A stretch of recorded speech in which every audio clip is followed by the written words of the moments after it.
When someone gets to that phase where they start saying, all right, how do I maximize the return on my money? It gets me really excited because it shows that that person's thinking about future you instead of current you. Budgeting has such like a negative connotation to it that people just don't want to do it. You get to make it up. No one's creating a budget for you. Like, you get to put those numbers in place. The parts where you feel like friction with that budget is just you not being able to stick to the plan. You can't wait until you make more money to live below your means. You have to start right now and adjust your lifestyle accordingly.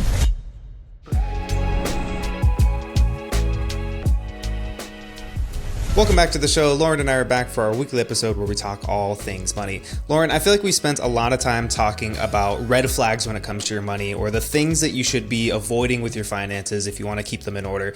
And so I thought today would be the perfect opportunity to talk through some of the right things, or the habits that you could do if you want to not only just stay on track, but actually make progress with your finances.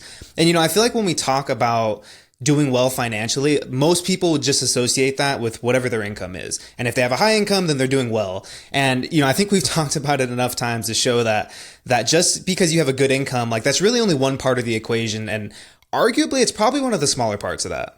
Yeah, I think a lot of people make a lot of money and we just assume like they're doing well financially.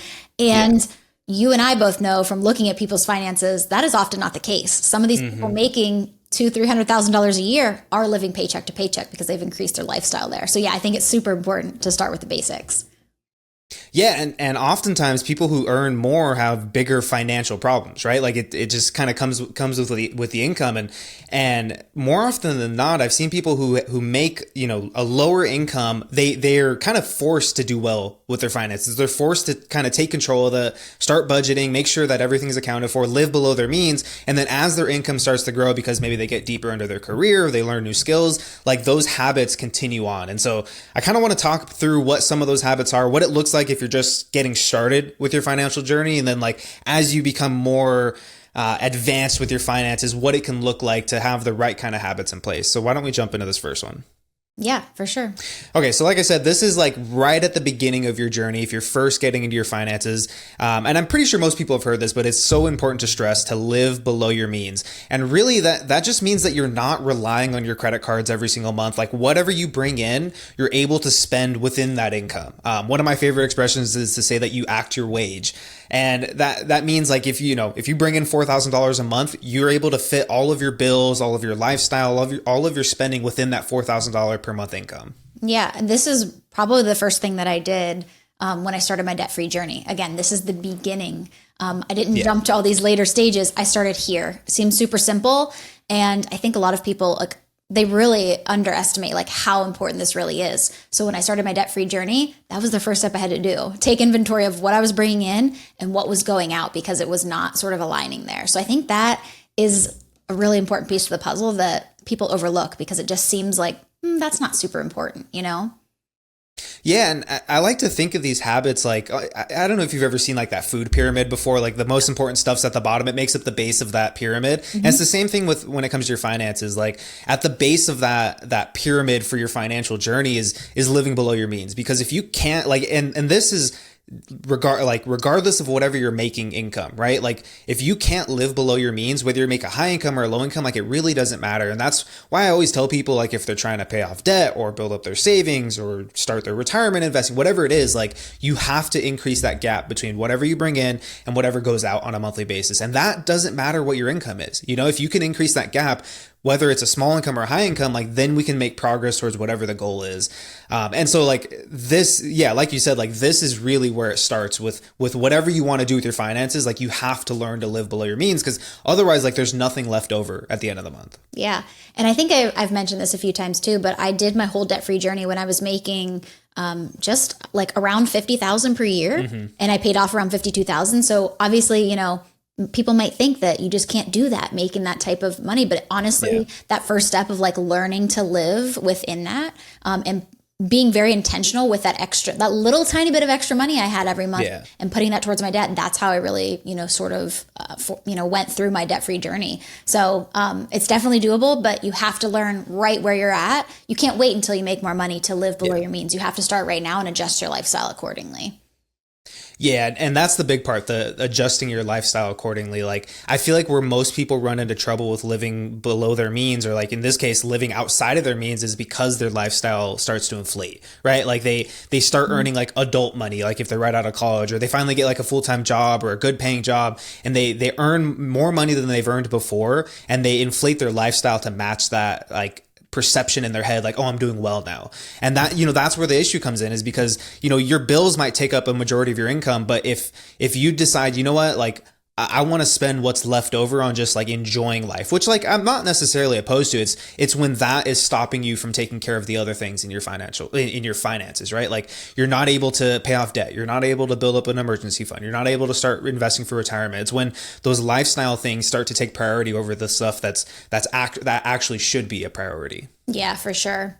Let's jump into this next one here. So this one is kind of like the beginner stages moving to more intermediate, but this one is, budgeting your income accurately. So, we talk about, living below your means, but in my situation, I started with that. And then I took, like I said, I took inventory of everything, really figured out what was coming and what was going out, and then created a budget to determine, where I wanted my money to be going, how much I wanted to be paying off debt, and how much I wanted to budget for these fun things that I, used to spend on, that more than I want to, going into my debt-free journey. So it's really having a plan for your money and not just like figuring out at the end of the month how you're going to pay off your credit card or not pay off your credit cards, Exactly. And I think that's where the big difference is between living below your means and then actually budgeting your income, is like, when you're living below your means, like, you're just being conscious of where your money is going. Like, you're being conscious of, in other words, you're being conscious of how you're spending your money.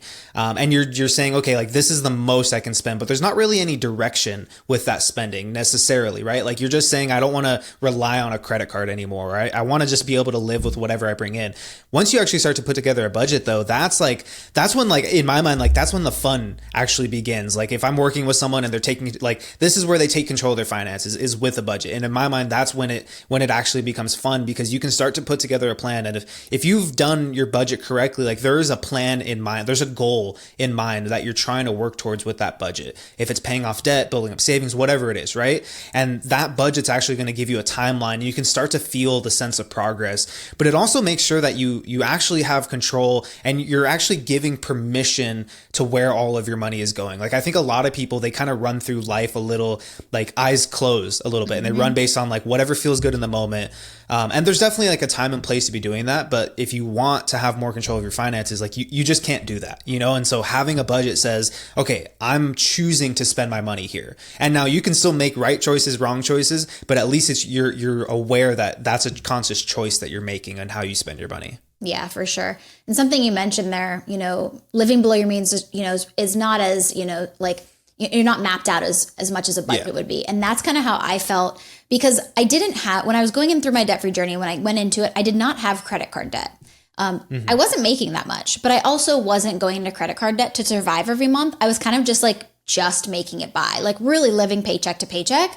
But once I budgeted everything, that's when I was able to start being a lot more intentional with, like, okay, like, I do have some extra money that I've just been sort of throwing away, like random places or going out to eat and really not paying attention to it. But once I budgeted it, I was like, okay, I do have this money that I can set aside for my debt. So it is being a little bit more clear about where you want things to go. And to your point, I think we need to get away from this. I don't know how to change it other than for you and I to talk about it, but budgeting has such, like, a negative connotation to it that people just don't want to do it. When you and I both know, like, it is permission to spend, and it's just, you get to make it up. No one's creating a budget for you. Like, you get to put those numbers in place. You know what I mean? So it's just a give and take there. But I think we just need to get away from the negative aspects of it, so that more people will actually do it. 100%. Like, it's always funny when I hear people say, like, a budget's too controlling. I'm like, it's you controlling your spending. It's like, it's not like there's someone creating this budget for you. Like, you make the budget, you get to decide. And then the parts where you feel like friction with that budget is just you not being able to stick to the plan, right? Or just having, like, unrealistic expectations with it. But yeah, I mean, for me, like, once you actually start budgeting, like that to me was like like I had said, that was the fun part, but it also like really opens your eyes to like, if you're someone who doesn't think that they spend like poorly, or they, like I know where my money goes, right? Like most people would say like, yeah, I know what I spend my money on, but they couldn't tell you where their money actually goes. Like how much did you spend going out? How much did you spend on like just fun things, lifestyle stuff? How much did you spend on groceries if you needed to cut back on that, right? Like putting together a budget and actually tracking your expenses, like it really opens your eyes to where your money is going. And like, you can't hide behind that, like, well, I think I spend my money well anymore. Like that idea that you have in your head of yourself, you can't hide behind that anymore, because now it's like actually on paper. Yeah. And I even fall into that sometimes. I think, especially around like the holidays, I start to put everything in my miscellaneous category, and then I'm like, and then I like see the percentages and I'm like, oh my gosh, like, okay, I need to bring it in a little bit more. So yeah. Should we move on to the next one? Yeah. Okay. Yeah. Let's jump into the next one then. Okay. So this one is you're kind of making your way up that ladder from a beginner more into the intermediate now. And so putting your extra money towards financial goals. And I think this is like a clear distinction between budgeting, because kind of like what we had talked about, what the difference between living below your means and budgeting is, like, that doesn't necessarily mean that you're doing, like good things with your money. It just means like you're kind of becoming more intentional with it. Like the level of intentionality has increased. But now that you're in this kind of like third phase, it's where you're actually saying, no, this is where I want my extra money to go, and there's a specific goal behind that. And so for a lot of people, the reason they get into budgeting is for most people, I would say, is to pay off debt, right? And so that's the goal with it. And now they're no longer saying, okay, this is just where my money goes, I'm happy with it, whatever. It's no, I'm going to try to squeeze every last dollar out of this budget and figure out how much money do I actually have left over. And then I'm going to put that towards something that's actually of value, that's actually going to give me like a return in my life. Yep. That's exactly the reason that I started budgeting, because I wanted to figure out where everything was going and like how I could pay this debt off quicker. Yeah. So that was where, kind of where I was, putting all that extra money. So budgeting out everything, putting my extra money towards debt for almost 3 years. So it was tough, but at the end of that, then moving on to, the different savings that I wanted to have. So I'm done with my debt. Then I was able to be more intentional with that extra money that was going towards debt. Now I could actually go to fun things like, putting money aside for a vacation, maybe buying some clothes because I didn't for 3 years. You know what I mean? And then also building up that emergency savings, because at the time we were just renting and, I had a small emergency savings, but I wanted to increase that since I was debt free. So yeah, really being intentional about where your money's going when you create that budget. So this is definitely where I was through my debt free journey, and honestly, still kind of there, Yeah. Yeah, 100%. And like the reason why I love this part of like the financial journey so much is because it gets you thinking about the future. Like what actually are my goals? And I know like in my story, like our big goal was we wanted to buy a house, and that was like a 4 or 5 year journey of saving up. But that's where this part came in, right? Like we understood how to budget. We had paid off some debt, and now it was like, all right, what do we actually want to be doing with this money? And then you actually have to think through what's going to be important to me in the next few years, because most of these goals are going to happen over the course of years. Sometimes it's decades.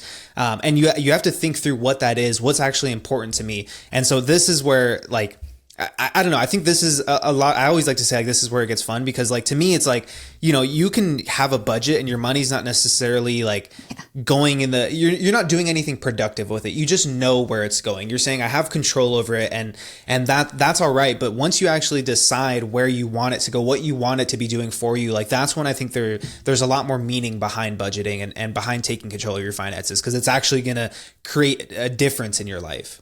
Nick, so something you mentioned, you talked about, having a goal to be putting your money aside. Because obviously, like you said, people are probably budgeting because there's some type of goal there, whether it's usually for debt payoff, which is exactly my story. And that's what kept me going each month and actually being intentional about it. I think I think there's a lot of people who just try to budget, and there's not really a plan in place, and then it falls apart. So after paying off debt and using that money towards, that sort of journey and getting there, then I was able to move on, like I said, to like create these other things like the emergency fund, my vacation. And I had these bigger whys. I paid off my debt. That was the first goal. And then after that, I was like, oh, now I'm a badass and I can create all these different funds that I want and be able to live my life the way I want. So I think when we have that bigger goal, these are also easier to hit because there's something to look forward to, which is what I think a lot of people miss. And that's kind of the ladder we're walking here. So 100%. And I think that's why so many people are like resistant to budgeting is because, like you never want to budget just for the sake of budgeting. Like most people, like I enjoy that, but I also recognize most people don't enjoy that. Like I have fun with numbers. Most people hate numbers. Yeah. And if you just set out to budget because you like, oh, I think it'll be good for me to start budgeting. It's like starting a diet with no intention behind the diet, right? Like you're just going to end up hating everything you eat. And like if you set out to just start budgeting, like it's going to make your life a little bit more miserable. But if you pair that budget with a goal and you start to see like, all right, this budget is how I make progress. And at the end of the month, I can set aside whatever was left over for my budget towards that. And I can, like you can imagine in your head like that, when you draw that line with the red marker and it's filling up that jar or whatever it is in your mind, like you actually start to see the progress. Like now budgeting isn't like some chore anymore. There's real difference that it makes in your life. I don't know. That's how I like to look at it. And I always tell people like when they want to start taking control of their finances, I'm like, why? Like the why is so important because doing these other things that seem like they're not as important or aren't necessarily fun to do, like those carry so much more weight if you have a really clear why behind it. Yeah. And I think when you're living your day to day and, especially for me, for those 3 years, it was a long time. I just had to keep that at like the forefront of my mind. Like, why am I using like, I don't know, 60% of my paycheck to pay off debt? Yeah. You know what I mean? So I think that's super important. And I think that bigger why is going to help you on the day to day to make those decisions, whether you're going to spend this money, how you're going to spend it, all that good stuff.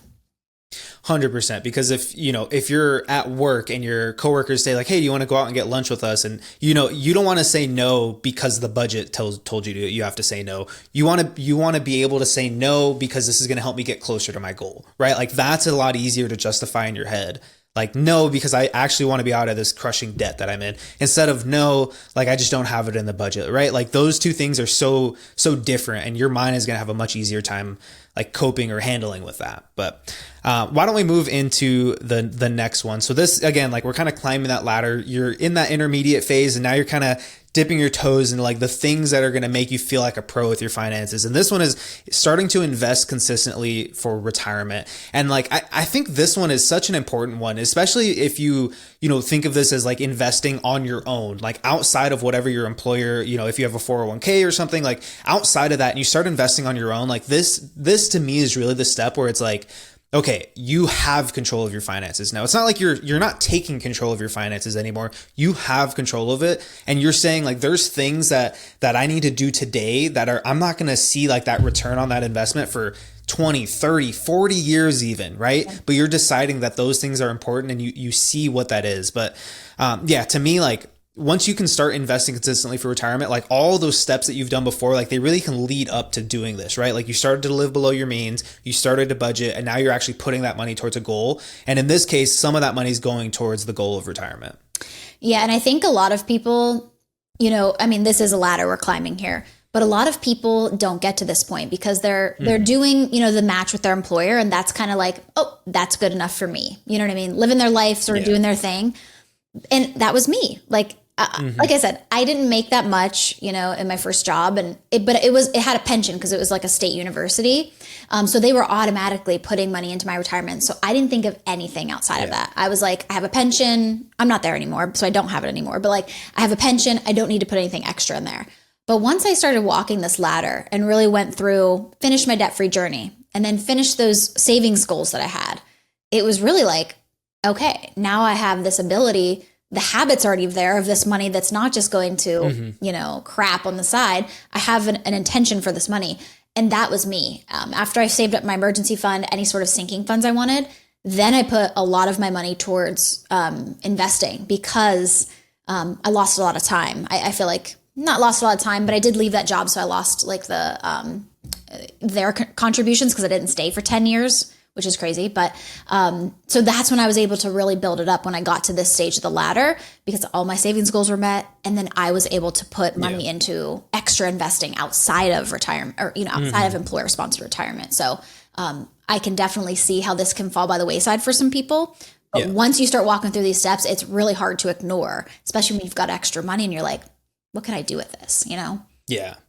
And for me, like when someone gets to that phase where they start saying, all right, how do I like maximize the return on my money, right? Like how do I actually start to put this money into something that's going to help me grow? Like it gets me really excited because it shows that person's thinking about like future you instead of current you know? And like that I think is what differentiates between like having, control, like, being able to say you have control of your money and really like, I have control of my money, right? Like it goes beyond like just the budgeting and putting money towards like debt, right? Like, which is an awesome step to do, but like that still has like an immediate payoff in the sense that like I can see the progress it's making right now. I can see the weight coming off my shoulders as I get that debt lower. But like for most people, I think like when you put money into retirement, like it's kind of just a fun number to check, but you're not going to have any sense of like payoff with that for the next 20, 30, 40 years, like I had said. But it really shows that you're taking care of yourself into the future. And I don't know, to me, like that's just such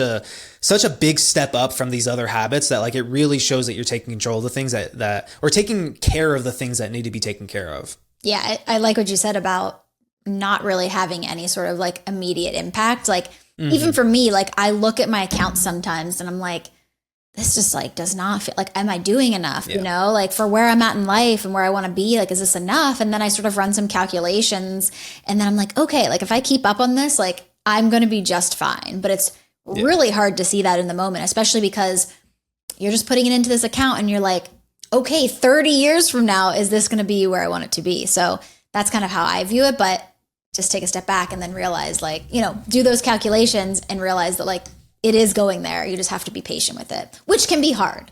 But yeah, so I'd say let's move into the last one here. So this one is like, like you said, walking up the ladder. This was sort of like the very top. So after you have sort of, living below your means, creating a budget, your savings goals, investing for retirement, like what comes after that? And truly, do a lot of people get to this point? I don't know.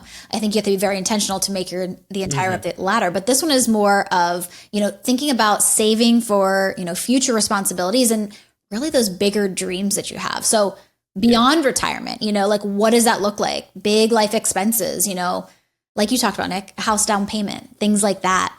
Are you going to set aside money for your kids to go to college for their, future or whatever?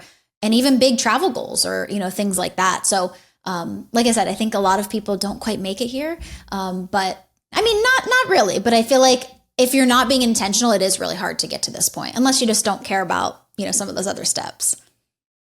Yeah, that's the big part. Like, I think a lot of people can make it here, but it's just like, this is like I had said in the last habit where it's like, you're starting to take care of future you instead of current you. This is like that idea, but like almost like on steroids, right? Like you are starting to see, all right, what are the future responsibilities that I may have? And what do I want to be able to do in those scenarios? And so an easy one for a lot of people is like kids going to college, right? Mm-hmm. Like, especially like if you just have kids, like your first child's born, it's like you got 18 years to start saving up, right? And a lot of people see that as like, oh, it's such a long timeline. Like I can take care of other things now. And this also relates to what we were talking about in investing in the last habit, where it's like, if you're so far out from retirement, like you think you have time to get started, but the sooner you start saving towards those goals, whether it's retirement, kids, college, or maybe you'll even need a car in 5 years, whatever it is, right? Like you lessen the burden in the future and you kind of spread that out over time so that it's less effort, less burden in the moment, but yeah, like this is to me, like you've taken care of all the stuff that you need to take care of now. And now it's looking ahead to take care of future things that could come up. Or like you said, future dreams that you may want to be able to do. I don't know. To me, this is like the pro level. Like you once you hit this, like you have like the most control of your finances that you could possibly have in my mind. Yeah, for sure. And I feel like I'm sort of like around this area, like I am investing heavily. I feel like that is kind of falls under like this for me too, because I just know like I don't want to work forever. I've always said that. And like, so I want to like front load it right now. So then I have time for it to like compound and be, good to go by the time like we actually retire later in life. But for me, it's also, aside from all of these different things, but I like to start giving too. Like I have made that a big priority in my budget line. For me, it's really just like donating to like animal rescues or something I see on like Instagram or Facebook. If it's like, I need a donation to save this dog or whatever, like I'm I really love to like spread my money out around that way. So that's something, I guess that would be considered one of my dreams. Like I like to be able to, you know, give back in that type of way. So. Now, Lauren, in terms of like what this actually looks like, because we're talking about this in like the lens of these being habits, right? Like if you're saving for future responsibilities, like I feel like it, you know, it really doesn't need to be complicated. Like it can be as simple as like what you were doing when you were trying to pay off debt, or when you're building up an emergency fund, or when you started investing for retirement, right? Like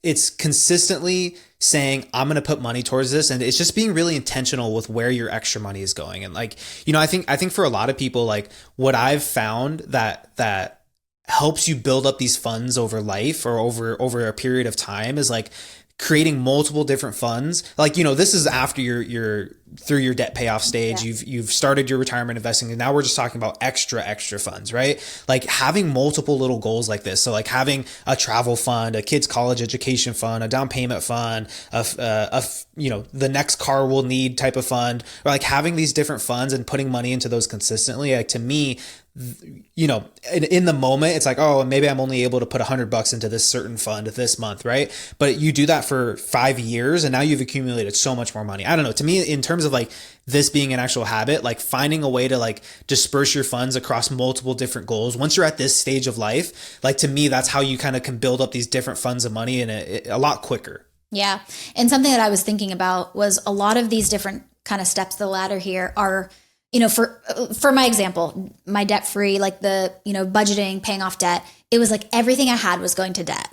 And then after that, everything I had was going to build the emergency fund. And then after that, it felt like everything I had to go to retirement. So this habit for me was really like, okay, knowing that like I can separate that a little bit. I don't have to put everything I have at this point of where I'm at into retirement. I should be taking some of that money and donating it to animal shelters, whatever I want to do with it. So it is creating more intentionality there, because it can get very easy to be like, nope, I have to take all this money and just stay in that same habit loop you've been in and putting that all towards retirement or whatever. Because I think I was there for a while.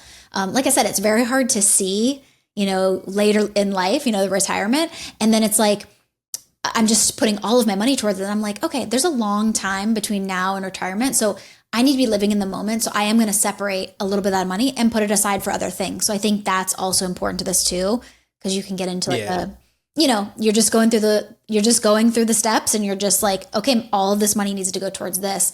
And it can be hard to sort of separate that, you know, once you get to like the retirement piece.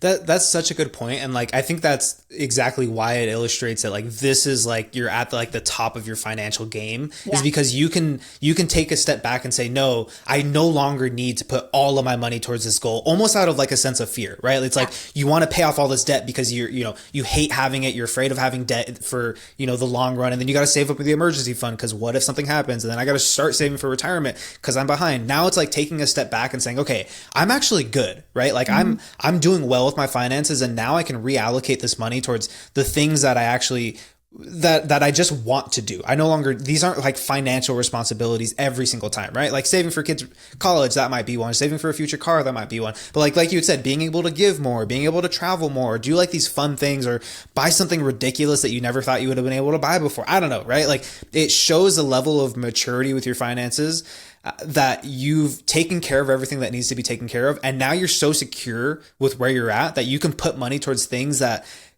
don't necessarily matter, right? That things that you just like want to have, you no longer need to have. Yeah. It's a really fun place to be, you know, but there is a mindset shift there, because you feel like, oh, I need to be I feel like everybody, no matter who you are, I feel like we always feel like we could put more towards retirement, you know? And like I said, I sort of had to separate myself from that and be like, okay, but I'm only young once. You know what I mean? Like, yes, there's a fine line there. I don't want to take all of my money and just YOLO it. But like at the same time, I do want to live my life a little bit. I want to give to things that I want to give to. So, you know, separating that. And I think it is a little bit of a mindset shift there.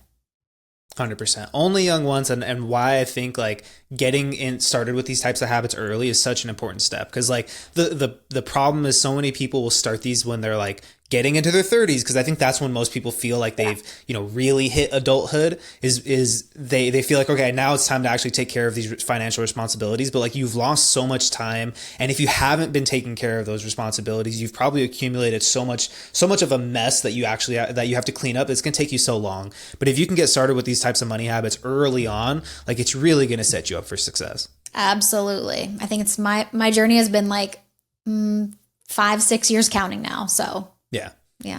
100%. Well, Lauren, I think that wraps up today's episode. And as always, if you enjoyed the episode, gotten a good laugh, or learned something new, best way you can help us grow is by subscribing and sharing this with a friend. Yeah, and if you want to have your money question answered on the show, you can visit our website, justanothermoneypodcast.com, and click the submit a question button. And don't forget to join us for another episode of Just Another Money Podcast.